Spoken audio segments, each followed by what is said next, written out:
송대관 하면 떠오르는 한 사람이 있죠. 바로 가수 태진아 씨인데요. 두 사람이 오랫동안 호흡을 맞추고 있는 콘서트 현장을 찾았습니다. 송대관 태진아 라이브 콘서트가 거의 10여 년 될 거예요. 내가 없을 때는 태진아는 못해. 응? 매일이 난 게. 글쎄요, 과연 태진아 씨 생각도 그럴까요? 직접 한번 들어보겠습니다.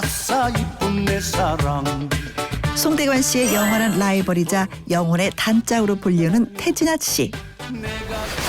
나 끝나고 바로 우리 회장님 오시오. 저희는 허락만 해주신다면. 그래요. 허락해줘. 내가 하라면 이거. 우리 송대관 선배는 우리 사실 시가 바늘이라고 그래요. 에? 콘서트도 정말 뭐 10여 년 이상 넘게 지금 하고 있는데 송대관 선배가 없는 태진아가 없고 태진아가 없는 송대관 선배가 없다 이렇게 생각했고 그동안에 나보다 가수왕도 먼저 오셨고 10대 가수도 먼저 하셨고 에? 돈도 더 많이 저보다 부르셨고 또 나온다. 또 나와. 노래도 히트곡도 나보다 더 많고 나와. 뭘로 내가 형님을 이기겠어. 그러니까 저는 큰 나무 밑에 있으면 그 비 올 때 비도 피한다고 그러잖아요. 그죠? 그러니까 그런 식으로 나는 형님을 존경하고 그러는데 밑에 있는 사람들이 야금야금 이제 와서 잡아먹기 시작하니까 누가 저가 먹어요? 네가 이제 잡아먹잖아.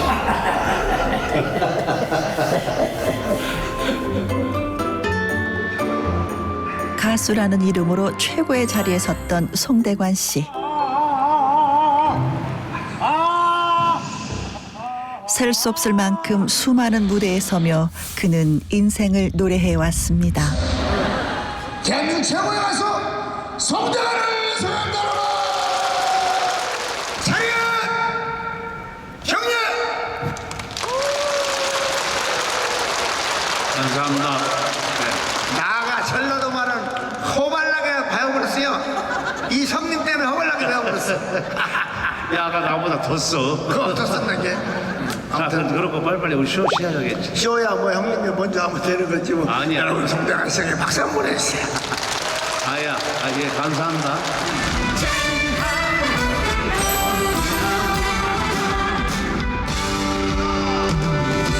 꿈을 안고 왔단다. 내가 보았단다. 슬픔도 괴로움도 모두 이겨라. 안 되는 일 없단다. 노력하면 태양처럼 찬란한 그의 인생에 어느 날 비보가 날아들었습니다.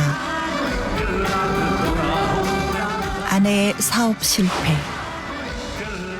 사기 사건의 연루, 고소까지 당했던 송대관 씨.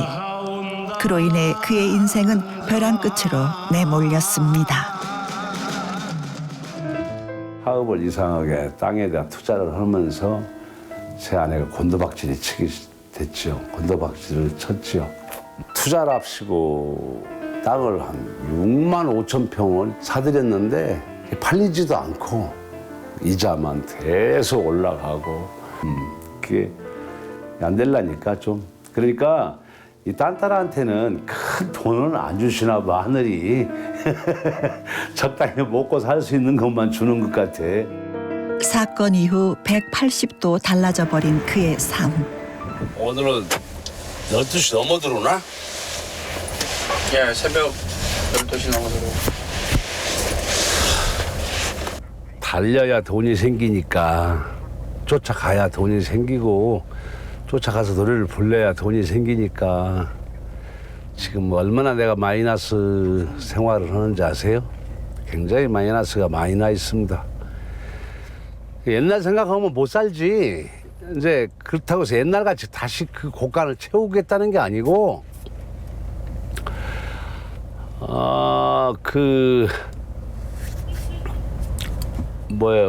회생에 가 있으면서 그걸 빨리 정리를 해서 빨리 남들도 좀 갚아주고 모든 것을 원활하게 하기 위해서는 최선을 다해봐야 돼요. 해상 절차 받으실 때 남은 갚아야 될 돈이 대체 얼마시길래 그런 거예요? 네? 처음에 이게 회생 갔을 때 그 은행 한 군데만 180억이었어요. 남아 있는 게. 그리고 일반 이제 그 일반인들한테 이제 대체했던 것들이 대략 한 230억? 다 합쳐서? 예, 남은 게. 예, 그래가지고 그 판사님 이렇게 물어보시더라고. 송대관 씨 여기서 회생이 받아들이지 않으면 어떡하려냐고 그래서 죽어버리죠 뭐. 내가 그랬어요. 그냥 퉁명스럽게 죽어버리죠 뭐. 그 희망이 없으니까 앞이. 그랬더니 내가 좀 갚을 수 있는 능력에 대해서 이렇게 이제 절충을 하시더라고요. 검증을 받. 네, 그래가지고 그 정도면 한번 해보겠다고, 다시 살아보겠다고 이렇게 했죠. 2015년 무죄 판결을 받았지만 하루아침에 160억 원 빚쟁이가 되어버린 송대관 씨. 그러나 그대로 주저앉을 순 없었습니다. 개인 회생 절차까지 밟으며 빚을 갚기 위해 노력한 송대관 씨. 그러나 저는요, 참 조금 더 덜 부끄러운 게 뭐냐면 잘했다는 것이 아니라 내 모든 거 다 팔아서 부채를 다 최선을 다해서 다 갚아 줄 때까지 다, 뭐 거짓말 아니라 정말 은수저 하나까지 안 남기고 다 팔아서 다 갚고 못 받은 것은 법의 보호를 받았죠.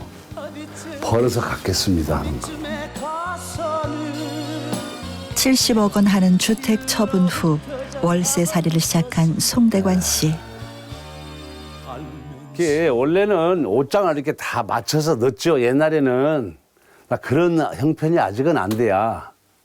이태원에서 이사 올 때 10추럭을 버렸어요. 모든 살림살이뿐만 아니라 의상까지 갖다 걸을 데가 없으니까. 이게 내가 참 이 속에 들어와 있을 때는 참 행복한 거야. 왜 행복한지 알아? 여기 들어와 있을 때가 일하러 나갈 일거리가 생겼을 때 옷을 가지러 들어오잖아요. 챙기러. 여기 들어올 때가 가장 신바람 나고 콧바람 나는 여기 옷장이에요. 일이 없으면 여기 들어올 일 없어. 보관하고 관리하는 게 더 힘들잖아요. 그게 혹시 사모님이 아닐까? 그러겠죠. 늘 그 곰팡이 냄새 안 나게 창문도 열어놓고 공기가 통해야니까 통하게 하고 옷에서 냄새 안 나게 하고 또 뭐 이렇게 벗어 놓으면 세탁소 갈 건 세탁소 가고 자기가 빨 건 자기가 빨고 다 해요. 여기서 벗어 던져놓고 가면. 40년이 넘는 세월을 부부라는 이름으로 살아온 두 사람. 아내의 잘못으로 인해 한순간에 무너져버린 삶. 주변의 곱지 않은 시선들 속에서도 남편의 이름으로 끝까지 아내의 손을 놓지 않았던 송대관 씨. 우리 집사람이 돈을 많이 잃어버려서 그 중에 좀 부작용도 있었지만 재산 잃어버렸는데 내 아내까지 잃어버릴 수 없다 이거지. 남들 왜 이혼하냐고 막 호출하는데 무슨 소리 하고 있는 거야. 내가 관리를 잘못한 것이 내 탓이지. 탓하고 욕하고 야단치고 내쫓고 그래봐야 내 가정만 망가지고 그러면 이제 그것만 있냐. 내 자식도 있잖아요. 4년의 세월. 그에게도 조금씩 다시 희망이 자라고 있었습니다. 아유, 10만 원 왜 이렇게 많아. 아유.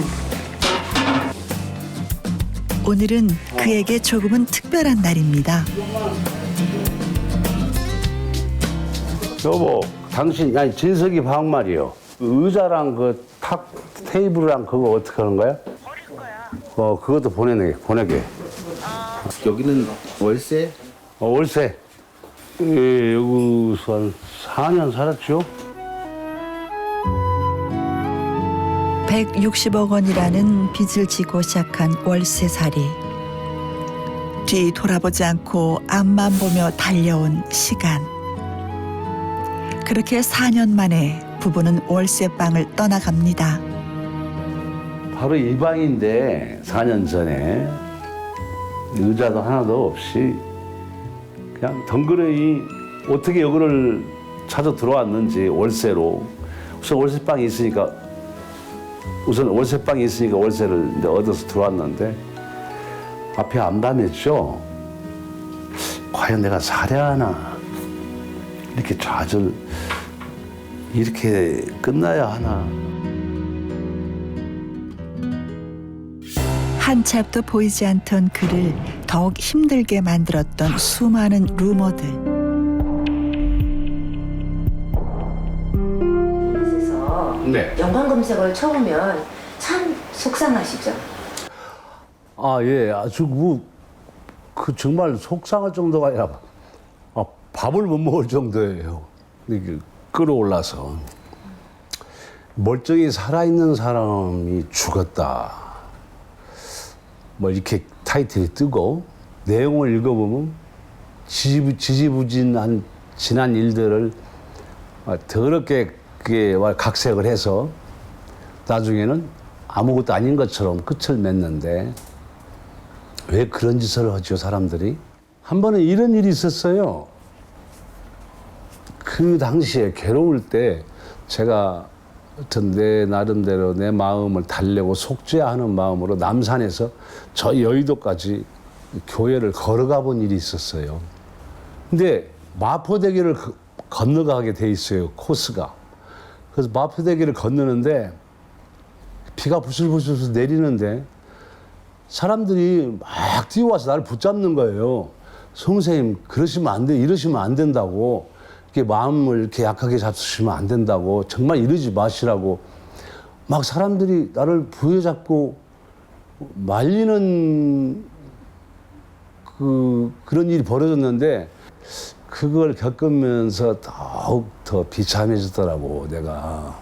사람들, 나는 거기까지는 아닌데 사람들의 눈에는 내가 그렇게 비춰졌구나. 참 비참하셨을 것 같은데 어떻게 버티셨어요? 비참한 삶 속에서 그의 버팀목이 되어준 건 독립운동가인 할아버지에 대한 자존심이었습니다. 독립운동을 했던 송영근 우리 할아버지. 오늘날에 송대관이가 이렇게 부러지지 않고 휘어졌다가 다시 일어서고 다시 제자리로 돌아오고 다시 좌절하지 않고 다시 올라서는 걸 보면 어떤 은덕이 꼭 있는 것 같아요. 사실은 속으로 조상님들한테도 답답할 때는 기도를 해요. 독립운동가의 후손, 그 자랑스러운 이름 앞에 조금 더 당당하고 조금 더 떳떳하고 싶었던 송대관 씨. 희정이라고 하는 저희 아버지 이름이 있죠. 우리 할아버지가 독립운동을 했던 독립유공자라는 얘기를 한 지가 불과 그렇게 오래되지 않아요. 왜요? 예. 왜냐하면 내가 나 자신이 그렇게 떳떳지 못한 그렇게 떳떳한 상황은 아니었기에 그러니까 속으로 자랑스럽게만 생각했지 내가 그걸 떠들고 다니지는 않았어요. 굉장히 훌륭하게 살아오신 할아버지고 자랑스러운 할아버지인데 할아버지가 투옥되시고 갖은 고문을 다 당하시다가 끝내는 폐인이 되어갖고 나오셔서 돌아가시는데 그 이후로 모든 그 재산도 다 몰수당하고 집안이 아주 폐가망신된 집안이 됐지요. 그 속에 손자인데 제가 뭐 기억은 없습니다. 너무 어려서 그런 건 없고 아버지의 솔직히 말씀드리면 오늘 처음 얘기해 주지만 6.25 때 행방불명이 되셨어요. 뭘 어떻게 하셔서 돌아가시는지도 저는 너무 모르고 어려서 묘도 없고 아버지에 대한 그가 흔적이 없어요. 가수 송대관 씨의 할아버지인 애국지사 송영근 선생. 그는 1919년 3.1운동 당시 태인에서 태극기와 독립선언서를 배포하며 독립운동에 앞장선 분이십니다. 이렇게 역사 속에서 남아 알 수 있는 할아버지와는 달리 아버지에 대한 기억은 조금도 남아있지 않습니다. 한국 전쟁 당시 잠시 집을 나갔던 아버지는 그대로 행방불명되고 말았습니다. 그렇게 아버지 없이 가족들은 하루가 멀다 하고 가난과 배고픔에 싸워야 했는데요. 다만 그 이후로 정말로 박적 들고 밥 한 끼 주세요라고만 안 다녔지 너무나 허기지고 배고프고 먹는 날보다 굶는 날이 더 많았고 3일을 굶어 보니까 그 다음엔 아무런 의식이 없더라고요. 그런데 밥을 누가 주는데 소작인들이 그런 비보를 듣고 쌀을 이렇게 모아서 가져왔는데 그렇게 해서 다시 이렇게 살아나는 그런 일도 겪었습니다, 사실.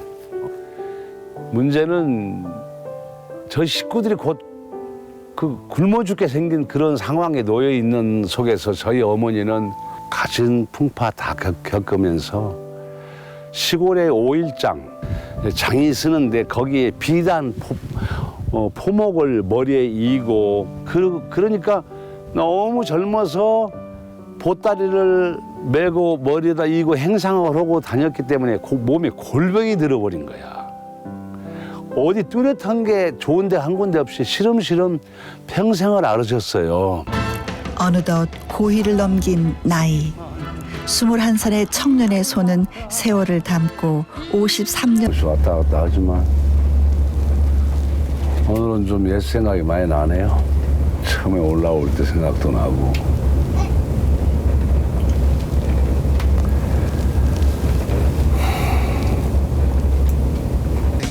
가난을 벗어날 수 있는 유일한 희망이라고 생각했던 서울행.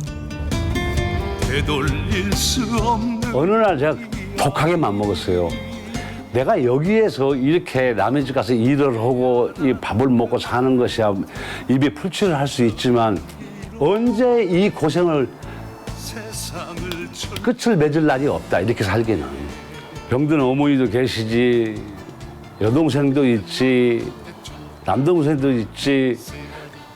그건 자기가 갖고 있는 자질을 이 고향에서 내지 시골에서 썩혀버리면 나만 낙오자가 될 것 같아. 그래서 편지를 써놨어요. 어머니, 조금만 참아주세요. 정말 나는 불효자입니다만은 곧 성공해서 돌아올 테니 그때까지만 살아 계셔달라고 편지 한 장 써놓고 밤에 야간 열차로 서울을 올라왔습니다. 그 모진 풍파를 다 견디고 살아온 이 마당에 이제는 어떠한 더한 것이 닥친다 하더라도 저 자신은 흔들리지 않을 것 같아요. 여기가 우리 외삼촌 집인데요. 근데 나는 이제 아버지 얼굴도 모르잖아요. 어려울 때 힘들 때 외가살이를 했어요. 항상 지금도 내 걱정만 하고 사시는 외삼촌이에요.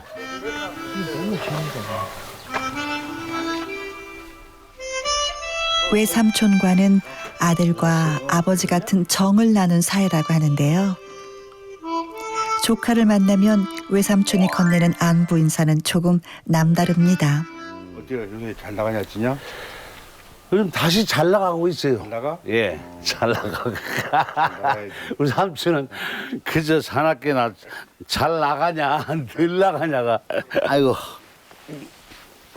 그래도 삼촌 참 안 늙는 편이요. 에이, 죽을 줄 알았냐? 안 늙어, 차가.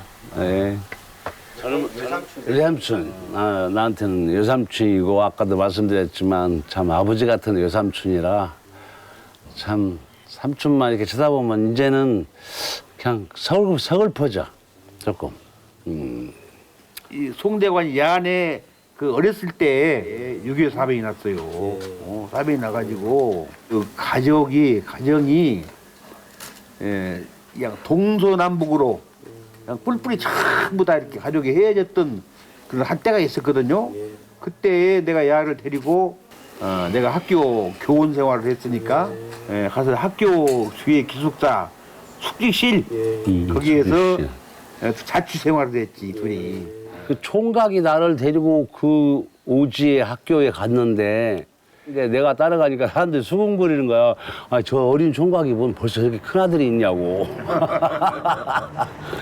내가 기억나는 게 그 학교에서 크리스마스 때가 왔는데 학교회라고 그러나? 학예회. 예, 학예회 발표할 때 내가 그 대표 연설을 했어요. 삼촌이 저 뒤쪽에 앉아갖고 그렇게 서글프게 우시더래. 응? 그렇게 눈물을 흘리더래요. 왜 힘들고 아픈 기억들은 세월이 흘러도 지워지지 않는 걸까요? 고생 많이 했어요. 그런데 그때 참 고생도 좀 한 것도 지금도 기억력이 생생하지만은 그때 고생도 좀 했어. 보고.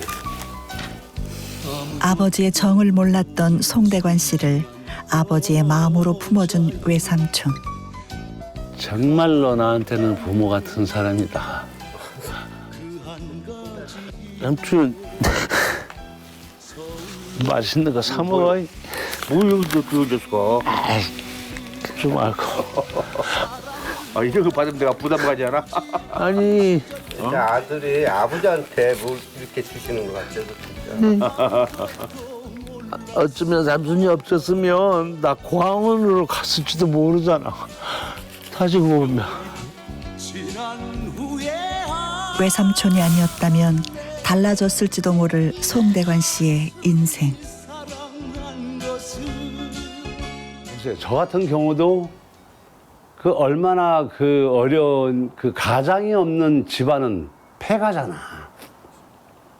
한때 전 식구가 다 흩어져 버린 때가 있었어요. 그때 그 삼촌이 나를 데리고 간 거야. 그러니까 내가 눈물을 아무리 안 울으라고 해도 눈물이 떨어질 수밖에 없었던 것은 내가 그러잖아요. 삼촌이 없었으면 내가 고아원에 갔을지도 모른다고. 보편적으로 보면 그 희생자들의 자손들이 다 잘못 살고 있어요. 어려움을 면치 못하고 있어요. 왜냐?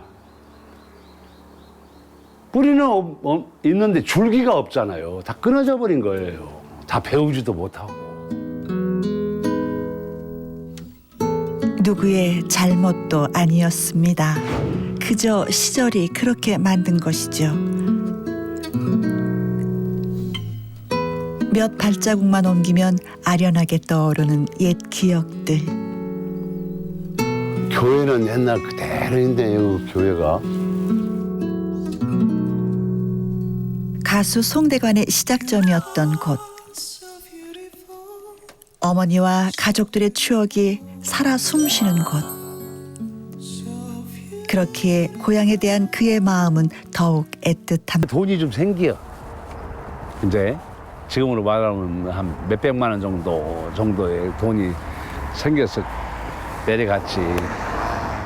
가니까 아무도 없어. 내가 살던 집에 식구가 다 흩어져 버렸어. 갔을 때 어머니가 안 계시고 모든 집이 없어져 버렸을 때 참 무너져 내리는 자식으로서의 그 책임감 같은 것을 다 못하고 이런 지경이 왔구나 하는 걸 느꼈을 때 너무 가슴 아프고 속으로는 많이 울었죠.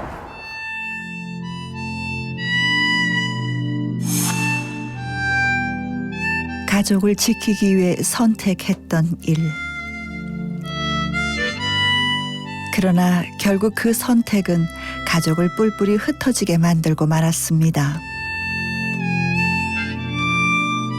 그제야 자신이 얼마나 큰 불효를 저질렀는지 깨닫게 된 송대관 씨. 다시 만난 어머니 앞에서 그는 눈물로 용서를 빌었습니다.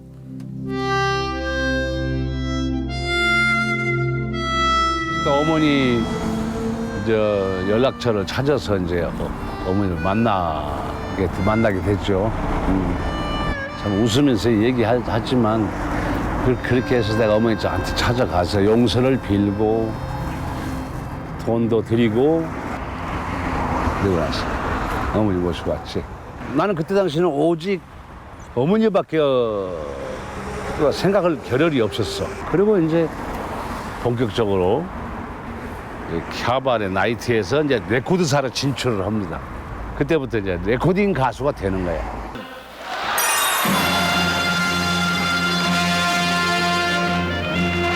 용산도 최고 인기 가수는 송대관 군에게 영광이 돌아갔습니다. 수많은 사랑을 받으며 그에게 가수왕 타이틀을 선물한 곡 해뜰 날. 최고 인기 가요상의 가수는 송대관. 그 후에도 꾸준히 사랑을 받으며 대한민국 최고의 트로트 가수로 승승장구한 송대관. 1967년 데뷔 후 올해로 51년. 명성에 걸맞게 그동안 수많은 히트곡을 불러온 송대관 씨.